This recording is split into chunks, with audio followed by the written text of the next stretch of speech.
अस्सलाम वालेकुम दोस्तों, अचण वारी एपिसोड दुलाब जी पूरी अपडेट ॾींदा हलूं। हाणे छा इन्हनि जो ठाह थी वेंदो, ठाह त कोन थियो। ॾिठो तव्हां मुराद खे गोली लॻी हुई, मुराद वञी पुॻो इस्पताल, मुराद बची वेंदो। बिल्कुलु दोस्तों, इहो दिलजाए कयो।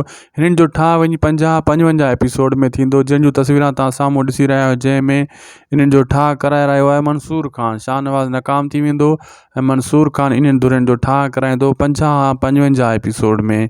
हाली 40-50 एपिसोड ताईं पिया विढ़ंदा इहे पाण में, ऐं इन रहज़न ककर वारा ऐं मुराद वारनि जो ठाह मंसूर खान कराईंदो। बिल्कुलु दोस्तों, हाणे जेको अचण वारे एपिसोड में इन जो जहिड़ो अञा वधंदो।